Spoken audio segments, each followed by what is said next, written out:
حضرت عبداللہ بن مبارک رحمۃ اللہ تعالیٰ علیہ فرماتے ہیں لالچ کے رشتے ہیں دنیا کے، لالچ کے۔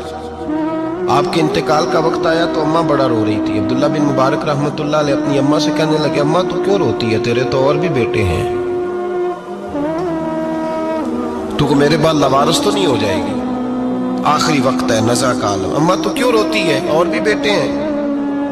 تو اماں کہنے لگی بیٹا اور بھی بیٹے ہیں، پر جس طرح کا دھیان تو رکھتا تھا وہ نہیں رکھتے، جس طرح وقت پہ دوائی تو لا کے دیتا تھا وہ نہیں لا کے دیتے، جس طرح تو میرے کھانے پینے کا خیال رکھتا تھا وہ۔ کہنے لگے اچھا اماں اس کا مطلب ہے تو مجھے نہیں رو رہی، تو اپنی ضرورتوں کو رو رہی ہے کہ روٹی کون دے گا، کھانا کون لائے گا، دوائی۔ میں سمجھا تھا شاید مجھے رو رہی ہے۔ بیوی سے پوچھا تو کیوں رو رہی ہے، تو کہنے لگی تیری وجہ سے میری بادشاہی تھی، تو موجود ہے تو خاندان میں معاشرے میں میرا ایک وقار ہے، تیرے بعد تو بیوہ کی زندگی ہوگی۔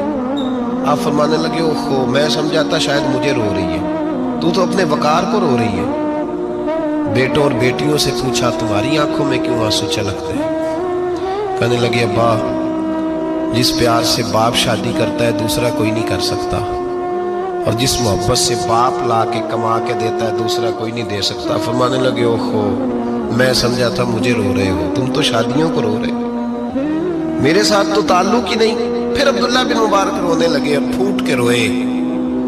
کسی نے کہا آپ کیوں روتے ہیں، فرمایا آج سمجھ آئی ہے میرے ساتھ اگر بے لوث رشتہ ہے تو یا خدا کا ہے یا محمد مصطفیٰ کا ہے صلی اللہ علیہ وسلم۔ آج سمجھ آئی ہے وہ میں نے جن کے ساتھ تعلق مضبوط کیا ہی نہیں، کبھی فجر چھوڑی، کبھی زور چھوڑی، کبھی ایک رہ گیا، کبھی وہ رہ گیا، کبھی داڑھی کا پروگرام بنا، کبھی رہ گیا۔ جن کے ساتھ میں کمزور تھا وہ میرے ساتھ مضبوط تھے، اور جن کے ساتھ میں مضبوط تھا ان کا میرے ساتھ کیا حال تھا۔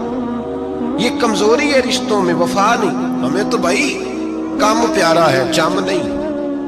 بالکل بچے شکایت کرتے ہیں، کہتے ہیں ابا کماؤ پتر سے پیار کرنے لگا ہے، بچے شکوا کرتے ہیں، کہتے ہیں جو آدمی جیب میں زیادہ پیسے ڈالتا ہے ابا جی کا پیارا ہے۔ باپ شکوا کرنے لگے ہیں، کہتے ہیں میں مالدار ہوتا تو میرے بچے بھی فرما بردار ہوتے۔ رشتوں کو روح کا رشتہ بنائیں، وفا کا رشتہ بنائیں، وفا کا۔ کتے کا ذکر قرآن پاک میں آیا ہے، اس لیے آیا ہے کہ اس نے اللہ کے ولیوں سے وفا کی تھی، اسی آیا ہے کہ اس نے اللہ کے ولیوں کے ساتھ وفاداری کی، وفاداری کی تو اللہ نے اس کا ذکر قرآن